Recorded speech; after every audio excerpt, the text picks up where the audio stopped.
Let's hit it.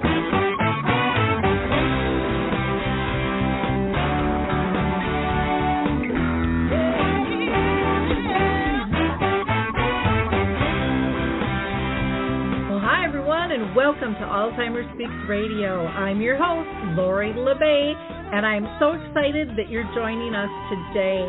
We are going to have a fascinating conversation as usual as we learn from people all around the world at all ages and stages of life. Stay tuned as we shift our dementia care from crisis to comfort. All right, here we go. What you think about, you will bring about.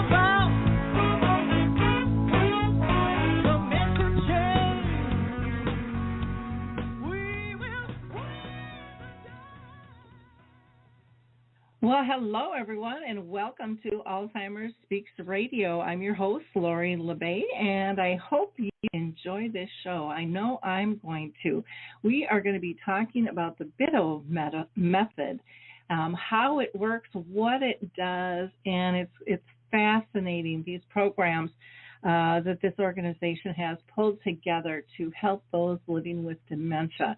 But before I introduce our guest today, I always want to do a few shout-outs. One, of course, is to the Mark Arneson Band, featuring Maya Dore, who did that beautiful song for us for our opening called Clarion Call, which you can download on any of your favorite music platforms. For those of you that are new to our show, Alzheimer Speaks Radio is about sound information, not just sound bites. We want to hear the real stories and the goals and the progression from all people around the world, big and small, in terms of what they're doing to shift our dementia care culture from crisis to comfort. Now, today is a live show, and you can call in. That number is 323-870-4602. That's 323-870-4602. Let's see. I want to shout out to Coro Health. They are still allowing people to download Music First and Coro Faith from their website during the pandemic. So you can go to corohealth.com. That's CORO health.com. We also have, of course, the Memory Cafe directory. And Dave was telling me the other day, people are starting to come online now, and not everything is going to be virtual. So you're going to want to check out memorycafedirectory.com to learn more about who's online and who is physically meeting again. And then Dementia Map, which is growing. It's really fun to see it grow every week, which is a global resource directory that both Dave Weidrich and I pulled together, and so it's full of wonderful resources. It's full of events that you can attend and participate in, along with a glossary and a blog. So go ahead and check that out. And let me see. I want to also shout out on Thursday, I am going to be doing an event actually on the Dementia Map. And anyone is invited to join that. It is being sponsored by Emerald Crest Memory Care. The title of it is You Can't Know What You Don't Know, Simple Ways to Explore a Variety of Dementia Resources. And you can sign up for that. You can call 952-856-7521. That's 952-856-7521. Or you can contact Christine.Drasher@CassiaLife.org, and you can find this information on Alzheimer Speaks' main website as well. And then I want to give a shout-out and a congratulations to the Glenner Alzheimer's Family Center. It's basically Adult Day with all kinds of things that they're doing, and they are pleased to announce that they are going to be resuming services at their special Hillcrest Adult Day Center. So I'm so excited to hear that because so many are in need of these services. So let me introduce our guest today. And like I said, really excited about this show. So we have with us Jennifer Hicks, who is a creative movement artist, and she is also a speech and language pathologist. So welcome, Jennifer. How are you today? I'm doing great. Thanks, Lori, for having me. Well, I'm excited to share what you guys are doing with our audience here. Let me go ahead and introduce Kristin Bartlett. She is the artistic project manager of the Bitove Method, and her background is community arts and recreational therapy, and that allows her to really creatively and compassionately lead her team of talented artists to build meaningful connections with your community online. So welcome, Kristin. How are you doing? I'm good. Thanks for having us, Lori. Well, first of all, I always like to ask everyone who is a guest on our show if they've been personally touched in their own family or circle of friends. It just kind of gives people a basis. Doesn't really make any difference the answer, but it's always interesting to hear. So, Jennifer, I'm going to throw that question to you first. Have you had anybody in your own family or circle of friends be it diagnosed or having symptoms of dementia? Yes, definitely. I had an aunt who unfortunately passed away, but she was really a lifeline to me in my youth and adolescence. She was my dad's sister. My dad passed away when I was quite young, and so to watch her live with dementia and to see the person that she became, in some ways she was more playful with living with dementia, but it was difficult to be part of. Mm-hmm. Exactly. Totally understand that. How about you, Kristin? Yeah, well, my grandmother didn't necessarily have dementia, but she had a series of strokes that led her to live with some memory loss and speech impediments. And it was interesting because my grandmother is a mother of 9, so she had a huge family, and we were a lot of grandkids running around, and my grandmother was sort of the matriarch of our family. So to see the matriarch of our family sort of have, I guess, a distancing from all of us because of the memory loss, it was definitely an eye-opener for me about some of the potential possibilities of engaging with her in a creative way. So I'm sort of, I guess, led to this work, and I hadn't really thought about that, Laurie, so it's interesting that you brought that up. Okay. Well, thank you both for sharing that.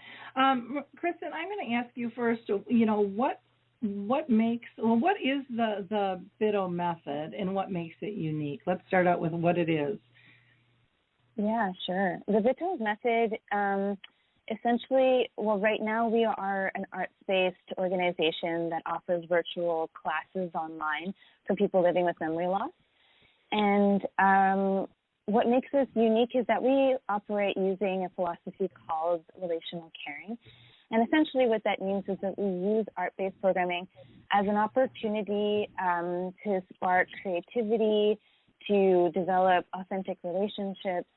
There's a natural sense of curiosity that kind of is imbued in all of our programming, and it sort of allows for creative possibilities. And so we opened up in January. We used to have a brick and mortar space before we unfortunately had to close down due to the pandemic.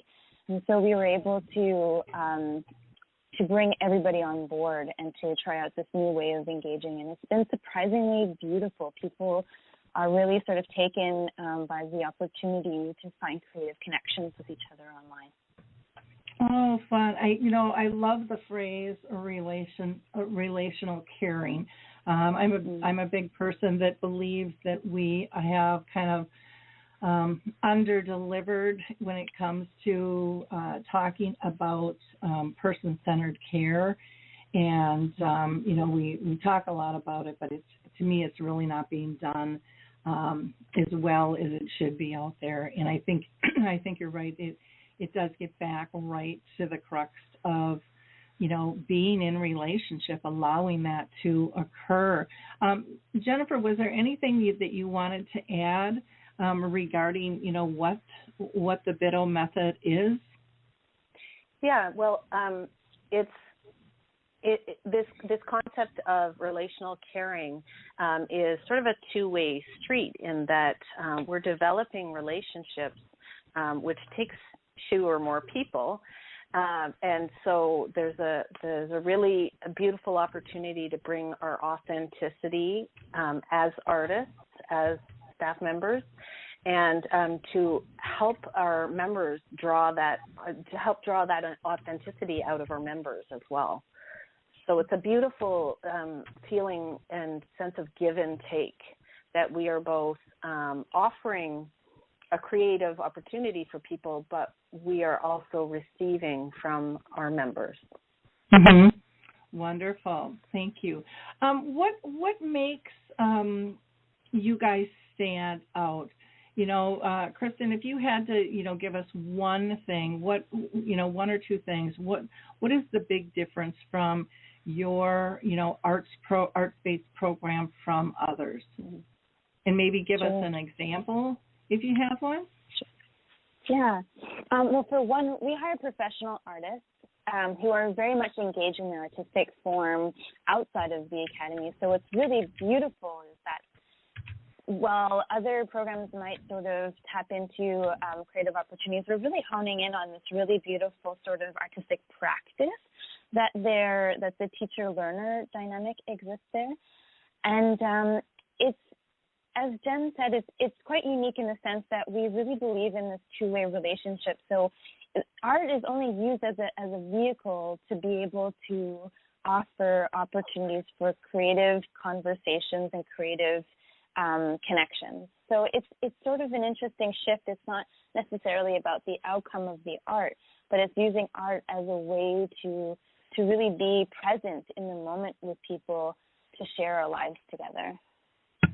Wonderful. And go ahead. Sorry, Lori. And I realized you asked for an example. So there are just like so many beautiful sort of examples that come to mind. Online, we have folks who have sort of their family members have said, for example, that throughout the pandemic, that they unfortunately were sleeping through a lot of the pandemic, and then once they got online, they're singing and they're dancing and they're sharing parts of their lives and they're drawing and they're sharing that artwork and those things with the rest of their family, and that sort of, it's amazing how much it sort of continues post-class, that it's not just about the engagement in class, but it actually transcends past the class and allows them to be more connected to their families because they have something to share, something to talk about, or just like that energy sort of continues post-class. Oh, that's great. That is great. And I think that is, such an important key piece, that this fills a person and it lasts way after just attending the class. And I think, if we look back, that happens with all of us. When we have a good experience, it lifts our energy, and we want to be engaged, and that joy and those connections continue on. Jennifer, anything you want to add to that, or if you've got another example, feel free to share that. Yeah, for sure. So just to elaborate on that, it's true. We are bringing a creative opportunity, but it's through art, but the process of engaging around that art form or that topic is really more important than the final outcome. So if we're looking at a visual art piece, it really makes no difference what the final piece looks like. It's what engagement opportunities were possible through the making of that art. So that's really, I find that a really unique feature of our program. And I also wanted to share that, in terms of what I'm seeing in some of our members, that in one particular case, one of our members was at the beginning when she came back from sort of our bricks and mortar space and she rejoined us online, very, I want to use the word sort of withdrawn, sunken shoulders, sometimes she would speak and no sound would come out. But now she's sitting up right in front of the camera. She's offering her opinion. Her care partner tells us that she's engaging more and in more relevant ways with her and her family. So it's really just a beautiful thing to witness that, we're using conversation and creativity in ways that everyone can relate to. It doesn't matter if you have an arts background or not. We're discussing themes that are common to humanity, just to being common to being a person. So it really draws people in that way. Oh, wonderful. That's got to be just so empowering and uplifting for yourself, just to be able to see those differences in people. I would think. Why don't we talk about where the philosophy came with? And Jennifer, I'm going to go ahead and continue with you on this one, and then we'll go to Kristin. Sure. Yes. Where the philosophy came from. Well, when we were in a bricks and mortar space, we had, and we still do, we have an affiliation with researchers who have looked at what is relational caring and how can it be implemented, and how do the recipients of this philosophy, how do they feel about it? So there's been some research that's been done through York University here in Toronto, and in collaboration with nursing staff at one of the major hospitals here in Toronto as well. So that is sort of the origin. That's the origin of where our philosophy came from. Okay, wonderful. Kristin, anything you want to add to that? Sure, yeah. So having done a little bit of research, because I think Jen and I came on a little later, and actually what had happened, what I came across from my research about the philosophy, is that a team of researchers in the fields of aging and recreation and nursing, as Jen said, had came together to originally look at working with long-term care homes to be able to implement relational caring. And one of the main researchers there was Kristin Simpson. She's an associate professor at York University here in Toronto, and she eventually became our for the Bitove Method, which is our physical space. And so we sort of received this really beautiful sort of handoff, and it was within our space that we hired professional artists so that we were able to then kind of take that philosophy a step further by implementing art-based programming from the perspective of a kind of an art space that's not in a home, but actually a really beautiful opportunity for people to come and enjoy a program and classes that is enriching and that sort of has people's best interest in mind in terms of the empathy piece, in terms of how to creatively be in a relationship with one another. Fantastic. Kristin, why don't you tell us a little bit about participants and family members, and what are they saying? And maybe we should touch on the different types of arts programs too that you offer. Sure. Well, it was actually, I have a pretty large relationship with a lot of the family members. Again, talking about relationships, we have to think about it from a holistic perspective. And so I was granted the opportunity during the summertime when we had closed down our physical space to keep in connection with all of the family members. So I called everyone quite regularly to see how they were doing. And obviously, without having our physical space open and that sort of engagement that they were receiving, there was a lot of our academy members, we call them academy members, who had declined quite a bit because of the lack of engagement and the lack of purpose. It's really difficult to kind of offer that sort of engagement as a care partner. So it was really beautiful then when we decided to open up our space in a virtual setting, because that's what was being offered to us, to be able to see how what was being told to me throughout the summer and into the winter, when we finally opened in January of this year, to see our members, as Jen said, sort of like have a difficult time potentially off the top, but really quickly adapt to the technology and to this idea of reconnecting with their friends. And so we've definitely seen a fundamental shift in a lot of our members off the top who are potentially a little reticent. It is quite strange to look into a screen and see other people's video boxes and to see yourself sort of mirrored in that way. But really quickly, we sort of touched on essential kind of purposeful conversations that sparked so many beautiful conversations that we sort of like took off running. And so some of the art programming that we offer, we have some different mediums, but we do offer visual arts. We have some really wonderful creative movement in MIA that Jen offers. We do have classes that touch on different modalities where we use visual arts and music and like performance art as an opportunity to share stories. We do have music as sort of like, it touches on our souls essentially. So music is sort of the fundamental of our program. We do have music in all of our programs, and it sort of touches on memory. It elicits so many different feelings and emotions.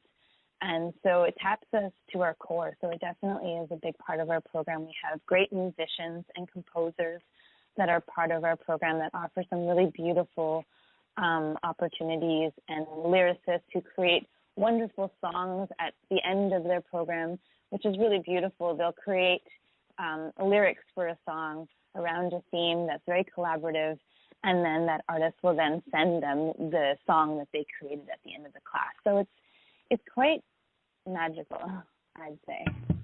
Oh, very fun, very fun. I've heard that being done with poetry and stuff, where they kind of do it as a collaborative. So I would imagine in some ways that might be a little bit similar with the music. Would that be a correct statement? Sure. Yeah, I could see. Yeah, I mean, essentially lyrics are very poetic, and so there is a very similar sort of through line, I guess, that you can sort of create. But what's really beautiful about creating a song is that you're writing the lyrics, and then when you go to sing the song together, you have the opportunity to think about melody and layering in. Usually she uses a piano, so they sort of like hum how they would like to hear it, and then she's playing it, because she's a beautiful pianist as well and a beautiful music composer, is able to create this whole song that's done. And most people, are shy to sing, but what's really awesome is that she has such a lovely and caring and warm way about it that everybody is sort of engaged in that process. I'm really taken by a lot of the classes.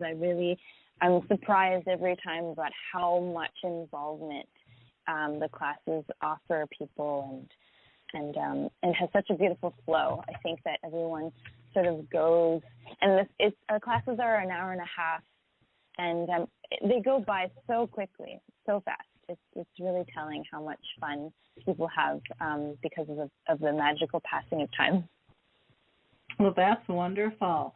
I want to ask if Jennifer has anything that she wants to add about, maybe what you're hearing from participants and families.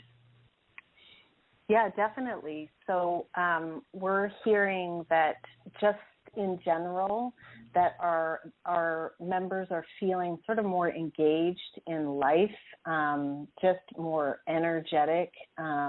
They look forward to coming onto the program, to seeing their friends, what they consider to be their friends now, and that there's just more sort of light and life in general, more willingness to interact and to just be involved in their own lives. So it's a really beautiful thing to witness and to see our members themselves talking to each other through their little Zoom boxes, wanting to know about each other's lives. So it truly is beautiful relationship building. Oh, fantastic. Well, and I love the variety of the classes too. That's just such a a big addition in that you've been able to adapt and go online and still be able to connect with people. That is fabulous. One of the things people are probably wondering is, what does a typical class look like? What do you do? Do you need supplies? How is all of that communicated? So, Jennifer, I'm going to start with you, and then I'll pull Kristin in, because I'm sure all the classes are a little bit different. But, like for the movement class, do you have to be able to stand up, or can you do it from a chair? All those things I'm sure are going through our audience's mind. Yeah. Well, we, as artists, we do take care to have sort of a very thematic type of experience. So, for example, yesterday I led a class, movement class, and the theme was on trends in fashion, trends in music, trends in food. So that forms the basis of the discussion, and we take that theme and we weave that into movement. We danced to music, and by the way, we're seated, dancing to music from the 20s, from the 50s, from the 70s, from the 80s. We sung some theme songs from popular television shows. So in that way, there's meaningful discussion, of sort of reflecting on, we're looking at mini skirts, and I was able to share that my mom, when she got married, they all wore mini skirts. That was the fashion of the time, and then someone else has, a memory about some other piece of fashion. And then when we're listening to the music and moving, there's some memories that are sparked around, that was a song at my prom, or at my sock hop, or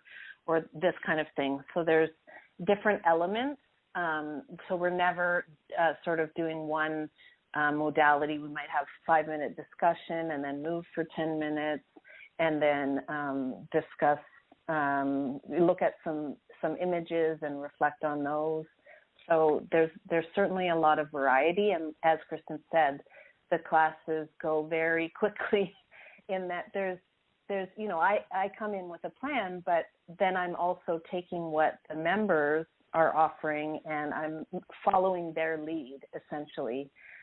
So we have some really rich discussion, and it's, in the end, it's, everyone's smiling, and we almost don't want to say goodbye. Oh, I can totally understand that. I had to laugh when you said mini skirts. I'm like, well, I must be your mom's age, because I remember, it got me reminiscing. I remember mini skirts and hot pants and boots, and the big, huge flared jeans that we added material in, and oh my gosh, all those types of things. So as I said, these are themes everyone can relate to. Well, and when it comes to clothing trends and stuff, they're just cyclical too. So what was out at one time comes back in.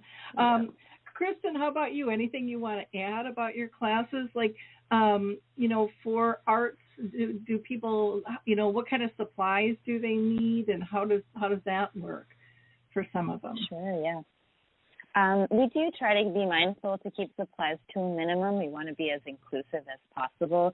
So our visual artists will sort of let me know ahead of time, and they register online to be able to book a class, and in your registration email you'll receive sort of a supply list. But we've kept it really quite simple to, white paper, pencil, and something to add color to, whether that's pencil crayons or pastels or watercolor, depending on what you have lying around at home.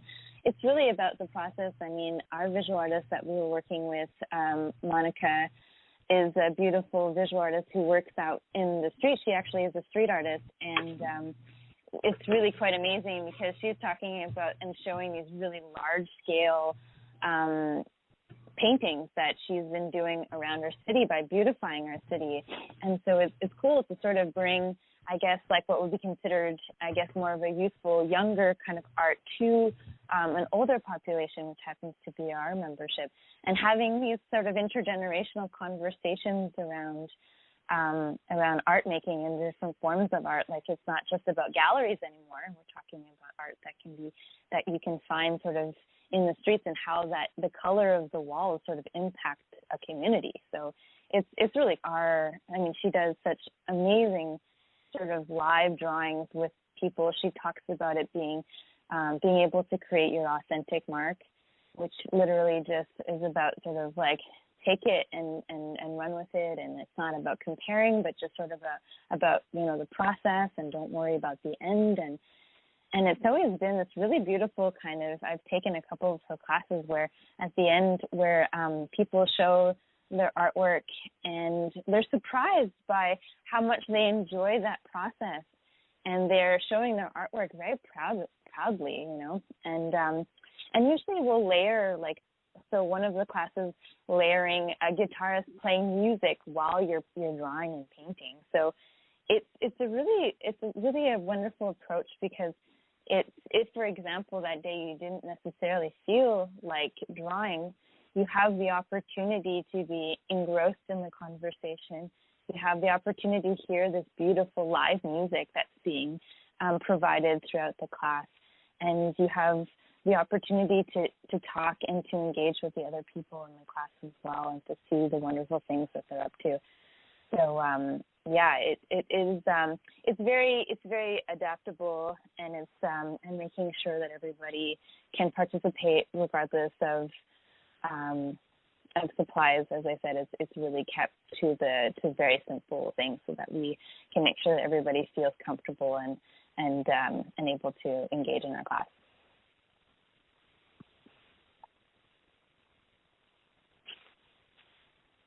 Oops, sorry, my mic wouldn't go back on there. I'm talking away. One of the things that I was listening to all of you saying, and I've been talking to a lot of people with dementia lately, and they are really experimenting more and more with art. And it is incredible, the things that they are doing, and the level of their work is just phenomenal. And they keep kind of playing in different modalities and stuff, and they're shocked, and everyone else is shocked at their skill level. But I don't know if it has to do with anyways, I saw this with my mom, and I don't know if this applies to a lot of people or not, but I think, as adults especially, we are taught to really worry about what everyone thinks about us and how they look at what it is that we do. And I know with my mom, her ego kind of left the building, and that wasn't an issue anymore. And part of me wonders if it's that release of ego that just really allows them to explore and have fun and get to the core of who they are.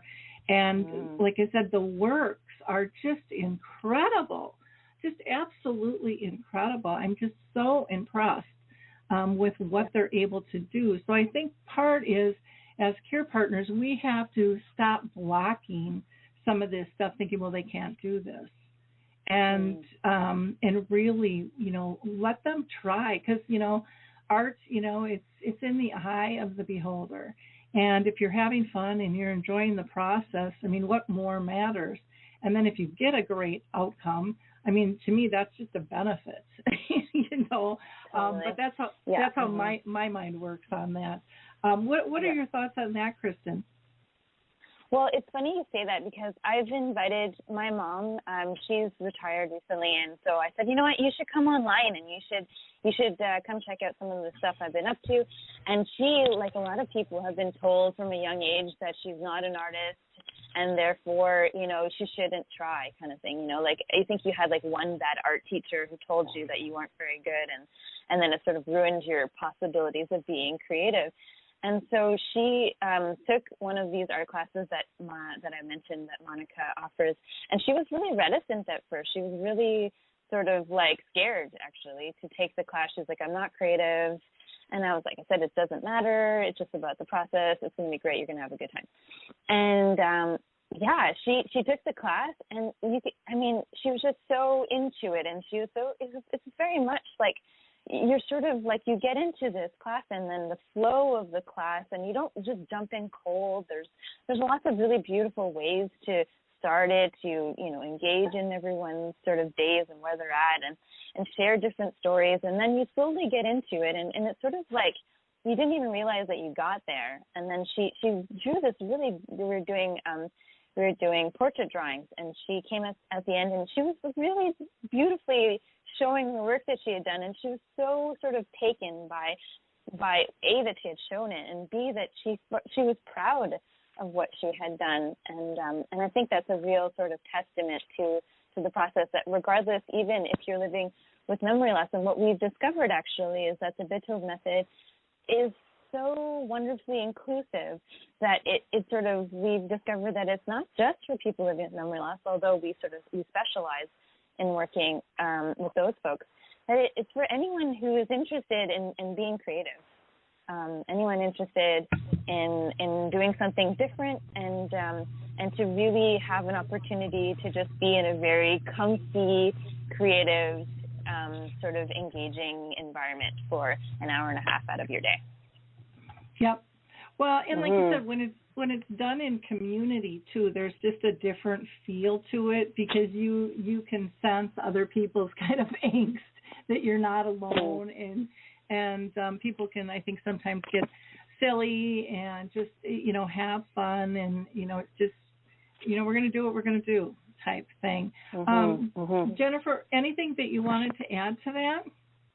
Yeah, I think you hit the nail on the head, Lori, when you said the ego has left the building. I think that we have seen through our experience, you know, people who would, with the support in our physical space, would get up and dance. And then, you know, the spouse comes to pick them up and says, "What? He didn't even dance at our wedding." So I think there is that sort of that whole artist within, that when we take away the shoulds and the can'ts, that we start to see that emerging, and that might possibly be a gift of dementia and aging. I'll say, as I'm aging, is this lack of concern for what everybody else thinks, and the concern more is like, now it's about me and what's meaningful to me. So I think that's really beautiful.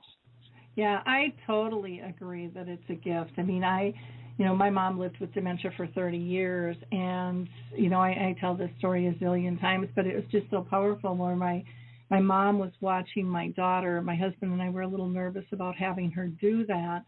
But, oh, my gosh, they played so intently together, and I would come to pick my daughter up, and they would be coloring at the dining room table, and, you know, they would both hold up their pictures, so proud, evenly proud of their work, and to be able to see my mom be so authentic, and to see her be free. You know, children are so much freer than we are as adults. They haven't learned all the things that we're supposed to do or we're told to do, and, you know, they don't have all those restrictions. And to be able to see my mom in that state was beautiful, because I never would have seen that before, never, ever, ever. And so I do think that we do have to look at what are some of the gifts wrapped in this disease, because there's always joy, there's always connection, if we choose to look for it. Absolutely. Yeah, and there's honesty. There's an honesty there, too. I can remember my aunt making a comment about, I have a twin sister, how she wished we had different body types, which would be a very, you know, kind of insulting thing. But she never would have said that had she not had dementia. And in some ways it was like she wanted something different for us, you know, and it was just kind of beautiful. She never would have said that. Was kind of deep and meaningful in a way that she wouldn't have expressed had she not had dementia. Yep, exactly.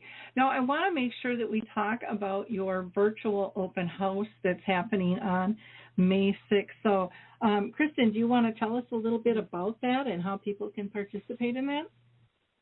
Sure, I'd love to. So we decided that we wanted to do a virtual open house to showcase a quick snapshot about what the Bitove Method is all about. So we're offering it on May 6th, as you said, at 3 p.m. Eastern Standard Time. And you can register for the event on our website. That's www.thebitovemethod.com. And it's just, as I said, it's a quick sort of way to show you a little bit about how we do things, introduce you to the really wonderful artists that we have. And Jen is curating a really lovely short sort of promo video that we will be showcasing, which will highlight some of the art that's been made, some of the wonderful testimonies from our participants and our care partners. So I'm really excited to sort of offer that and to be able to bring people in and to share what we've been up to. That is so exciting. I think that'll be just absolutely wonderful for people to be able to test that out and really get a feel for what all you're offering. Jennifer, anything that you wanted to add about the promotion at all, or? Yeah, we're just hoping to really give people the feel of what we have to offer. It's something that is, not always easy to put words to. So that's really the intent of this, is to have the experience of what we're all about. Okay. And, with the open house, is that free, or is there a fee with that to participate? Jennifer, I'll let you go ahead and answer that. Yeah, it's completely free, and we will be offering special discounts to members, people that attend for our classes. So, I would encourage everyone to take. It's literally a half an hour, 3 to 3:30 p.m. Eastern Standard Time, May the 6th, and you can register at thebitovemethod.com. Okay, so that clears that up. And then people might wonder, what are the costs of classes? And Kristin, are you comfortable just sharing that on air with people, and what the discount would be for those that participate in the open house? Yeah, of course.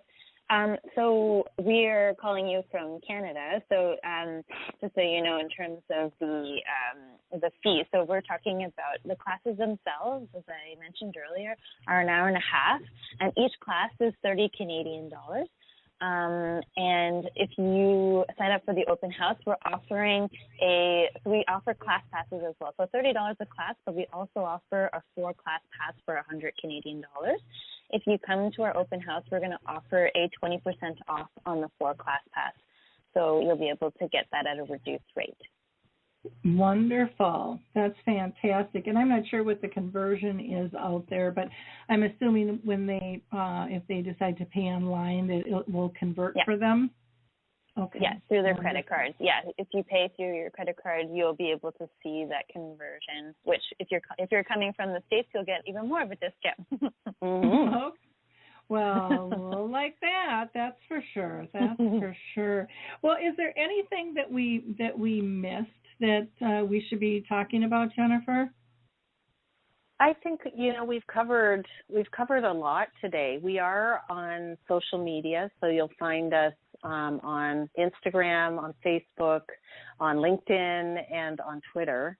We're very active in our accounts, so you can follow us there. Okay.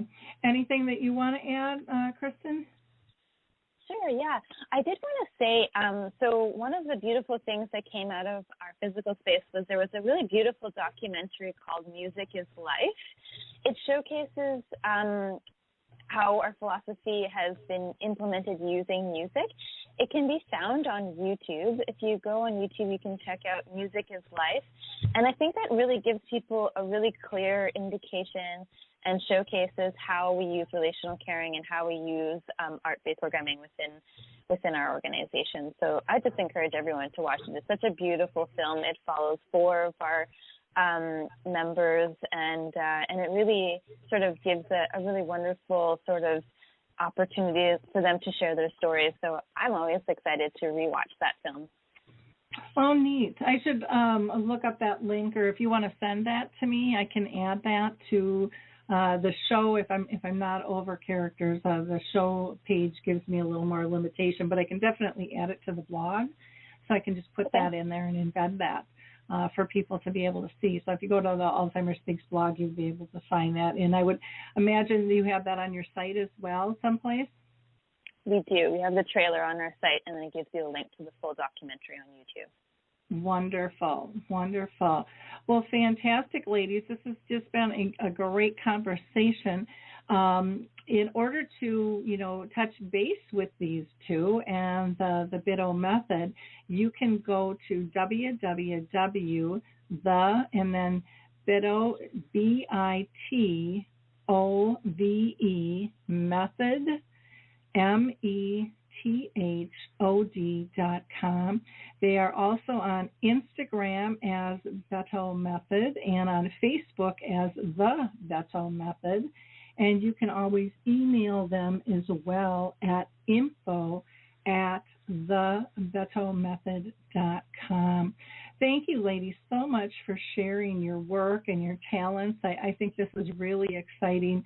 Needless to say, the online resources for people is definitely needed, and I just don't see that going away, even if we do get COVID under control.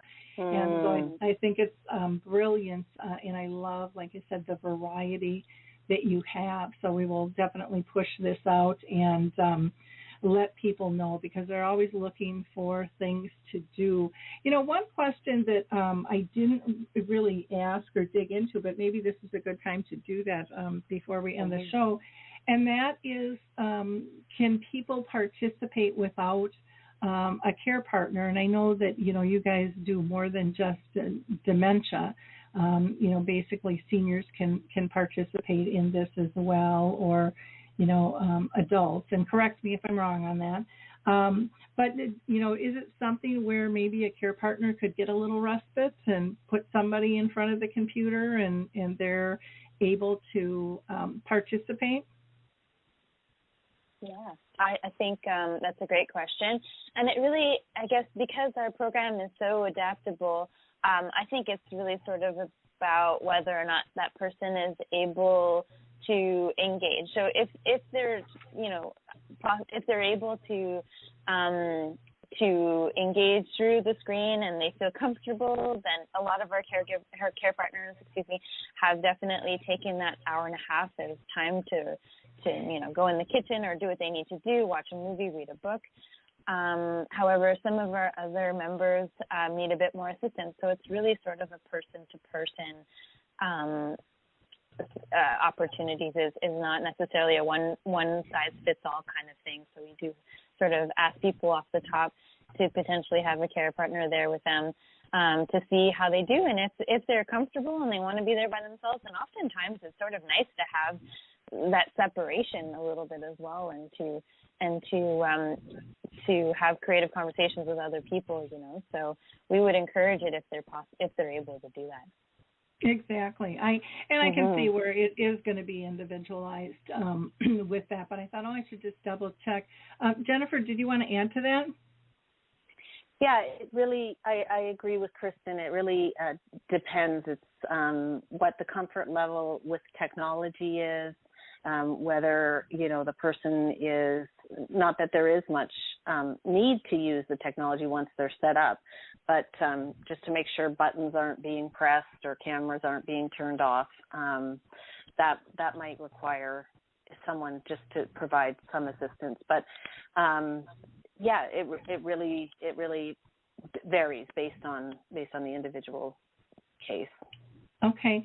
Another question I just thought of, too. I wanted to ask if you guys are a for-profit or nonprofit, because I know a lot of people are always looking for, ways to give. And, if you guys are a nonprofit, that would be, wonderful for our audience to know as well. Sure, yeah. Jennifer, we are a not-for-profit. Oh, sorry. Go ahead. Oh, go ahead. Yeah, we are a not-for-profit, and we are currently looking to apply for charitable status. So we will hopefully have that up and running sooner than later. As I said, we opened our doors in January, so we're just slowly getting all that paperwork in order. But we are a not-for-profit organization. Okay, and that always takes a while to get the paperwork and stuff processed. So I would encourage you when you're able to accept donations, and maybe you are right now, and they just are handled different versus once you get your official status there, to put a big button on your page, for that, to let people know. It's amazing how many non-for-profits don't let people know by having a donate button that they're available to be able to participate in that. So, and the arts is so precious to so many people. And, there's a lot of people, I think, that would like to give to keep that alive and going. For so many, such a great benefit. Well, thank you, ladies, both for your time today and your energy and your persistence in terms of pulling this together and pivoting from being live to going online, and keep up with your relational care based art classes. I adore that. To me, that says a lot about your organization that you get that. And I think, there's probably others that get it, but they don't state it. And to me, that makes a huge difference when it's stated, because it makes families and anyone who's listening think about, being in relationship, and that this is an important piece of life. And I don't think we can state it enough. Yeah. Yeah, so again, people can go to the website, the bitovemethod.com. We've got the hot links and stuff there. And then if you can send me that link again to the YouTube piece, I will go ahead and add that in where I can. And again, thank you so much for our listeners. I just want to say, pass this along. This was an important conversation today. People are looking for this information, and it really is a critical piece for people to be able to find what they're looking for. Again, you can always go to dementiamap.com to look for various resources. And we encourage people to, if they've got services, products, or tools, to go ahead and get listed in there. We've got to make it easier for both families and professionals to find the product, service, and tools that they need. I think we're going to go ahead and wrap up. And again, thank you, ladies. And we're going to walk out with listening to the Footbar Walker. So thank you, gals. Nice. Thanks so much, Lori. Yep. Bye-bye. Introducing the life-changing Footbar Walker. I'm Peggy from Danville, Kentucky, and I'm 91 years old. The Footbar Walker revolutionized my care of George. The saving that I made from having to put him in a nursing home came to about $192,000. The Footbar Walker opens and closes just like a standard walker. The only thing that is different is the top bar and the foot bar. Does that ever make a difference? Does someone you love use a walker? Do they struggle to get up from a seated position? Are you a caregiver dealing with physical pain and stress as you help your patient? The Footbar Walker was designed to assist not only the patient, but also the caregiver. Patients have more control standing up, and no lifting from the caregiver is required. See how it works at thefootbarwalker.com. That's thefootbarwalker.com. Peggy, would you recommend the Footbar Walker? Do I ever? I would not be in the health that I'm in today at this age had it not been for the Footbar Walker.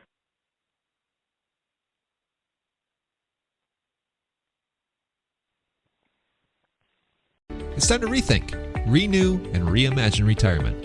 Hey everybody, Jared Sebesti here, host of Retire Repurposed. Now, this podcast is about the non-financial parts of retirement, which many times can be even more challenging than the financial. We believe retirement is not the end, rather the beginning of what could be the most impactful, purposeful, and fulfilling season of a person's life. So don't retire, become repurposed. To listen now, search Retire Repurposed on your favorite podcast platform, Senior Resource, or Life Audio.